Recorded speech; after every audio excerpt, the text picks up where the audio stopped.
안녕하세요. 반갑습니다. 찬입니다. 오늘 같이 바이크 타는 분은 좀 이따 소개시켜 드리겠습니다. 사실 제 드림바이크가 원래 하야부사였거든요. 저 어렸을 때만 해도 그 하야부사만의 그 포스는 진짜 약간 남자의 심장을 울리는 약간 그런 느낌이 있었어요.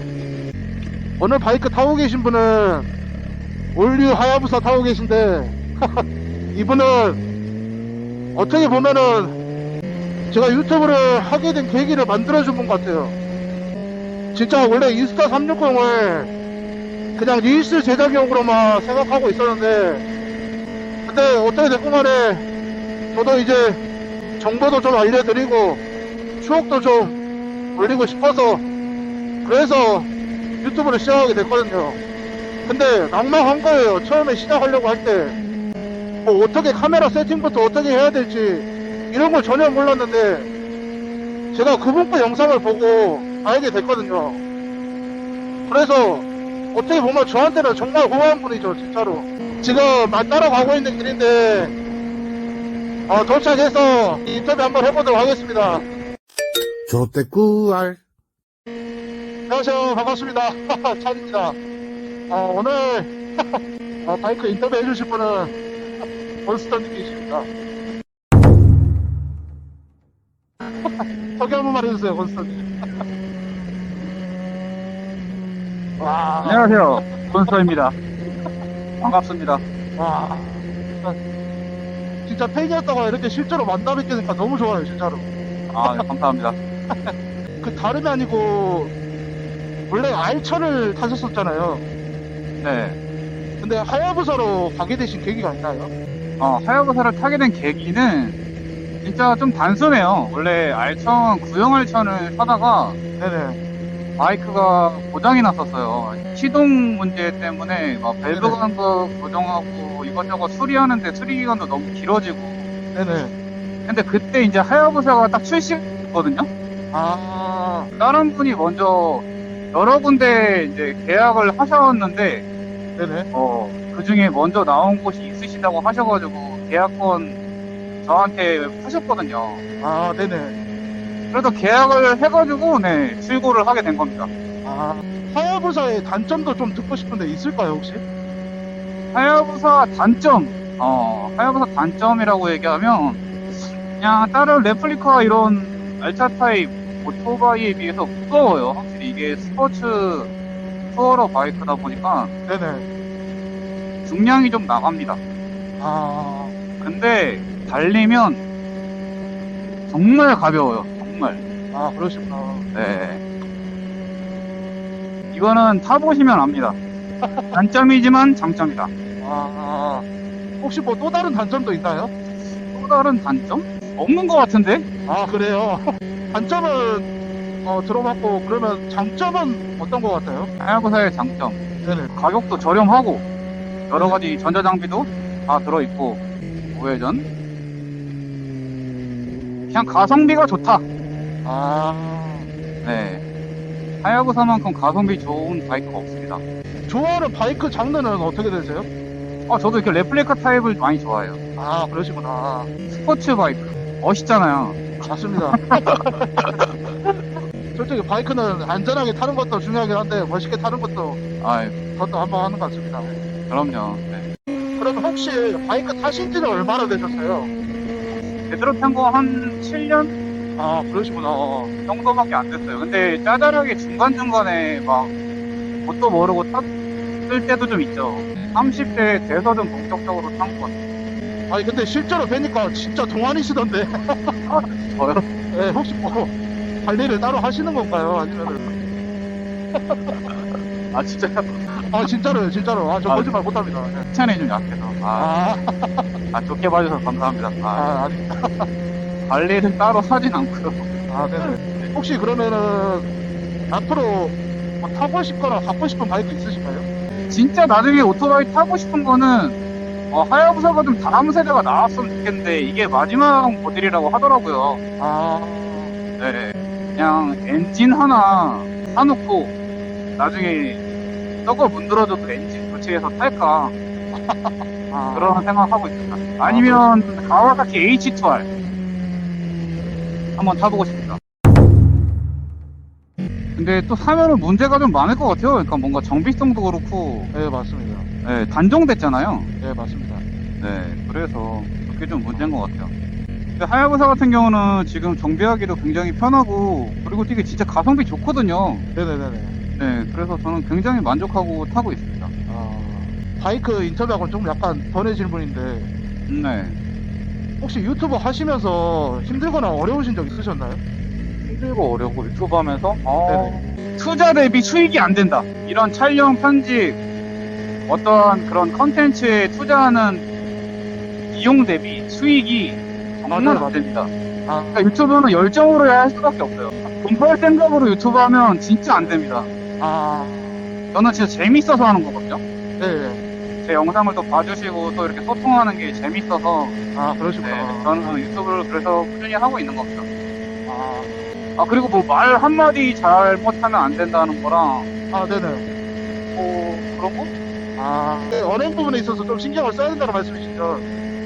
네, 아, 그런 게 있는 것 같아요. 특정 다수들이 영상을 보면서 조금 많이 불편해하거나 조금 그러신 분들이 계세요. 아, 네네. 인스타 공개는 제가 아이디 따로 캡처해서 올리겠습니다. 인터뷰 마무리가 깔끔하게 진행되지 못한 것 같아서 제 목소리로 대체하겠습니다. 권수터님 오늘 인터뷰 정말 감사드리고 권수터님 채널도 정말 많이 사랑해주시면 감사하겠습니다. 제 채널도요. 그리고 제 드림바이크 하야부사를 바꿔 타서 리뷰하게 해주셔서 정말 감사드립니다. 권수터님 사랑해요. 조떼꾸알.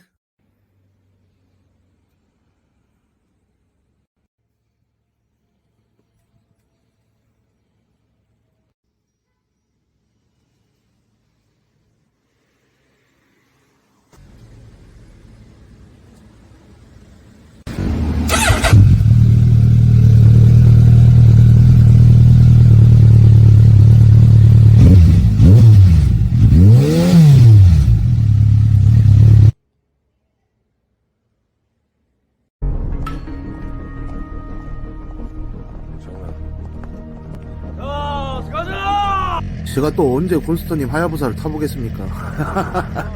다시 한번 감사하다는 말씀 드리면서 리뷰 시작해 보겠습니다.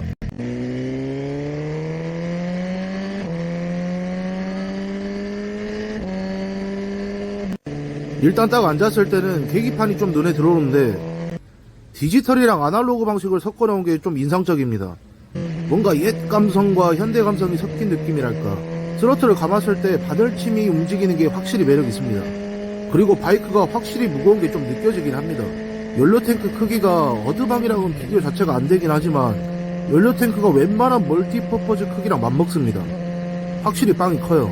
뭔가 엄청 묵직한 느낌이 듭니다. 그리고 양발 착지가 굉장히 편합니다. 그래서 궁금해서 찾아보니까 시트고가 800이더라고요. 키 작으신 분도 부담없이 탈 수 있을 것 같습니다. 그리고 바이크 외관상 디자인은 거의 초창기 모델부터 지금까지 외형적인 부분이 다이나믹하게 변한 건 없는 것 같습니다. 최근에 스즈키에서 나온 8R, GT, GX, S천 등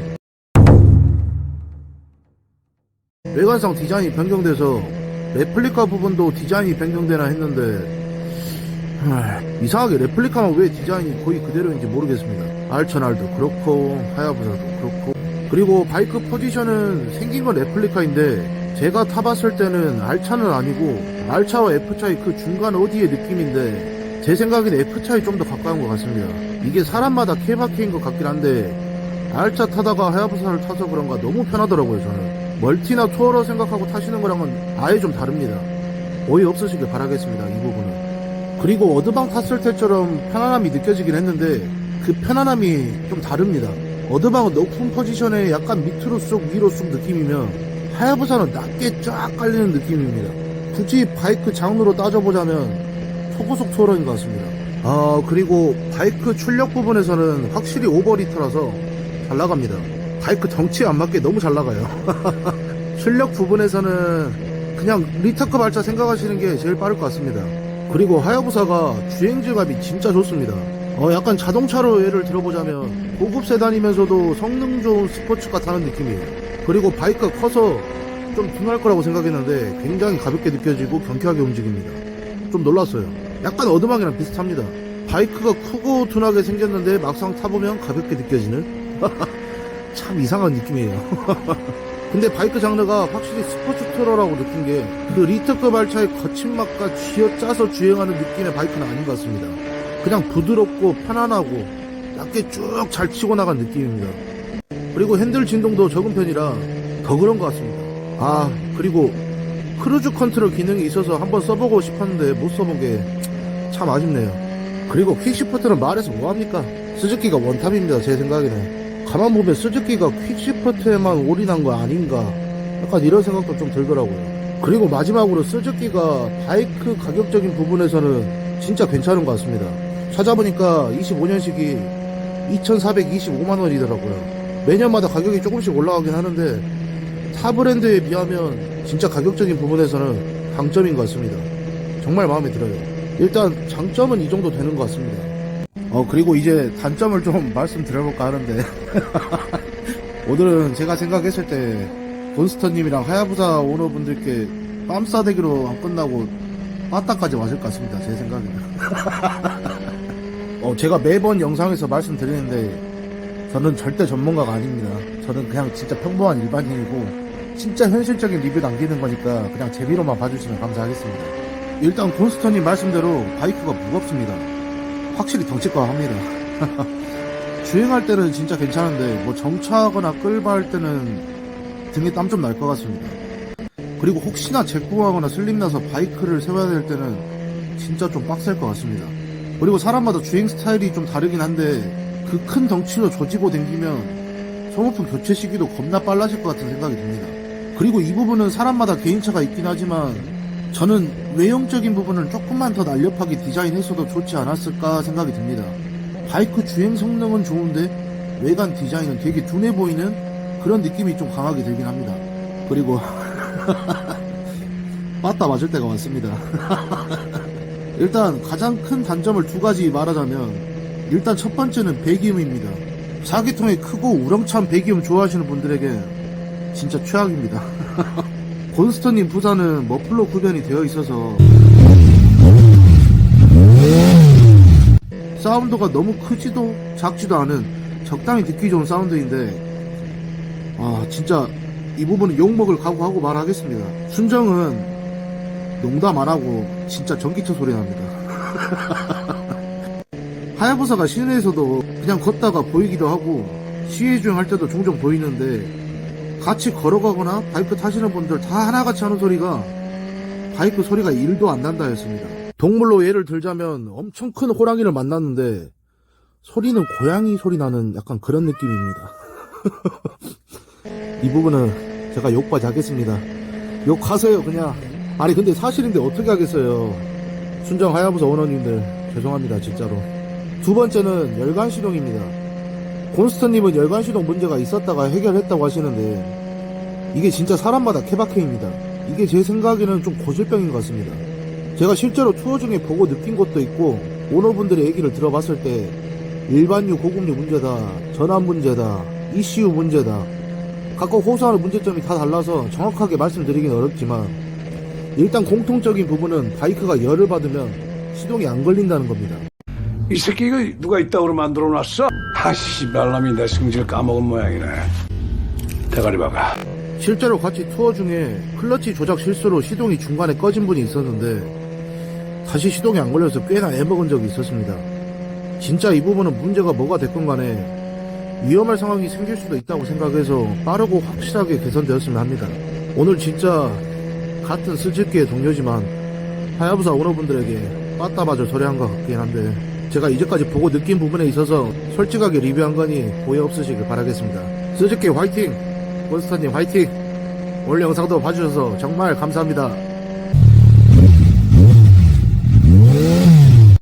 키링 진짜 고맙습니다. 잘 쓸게요, 곤스터님.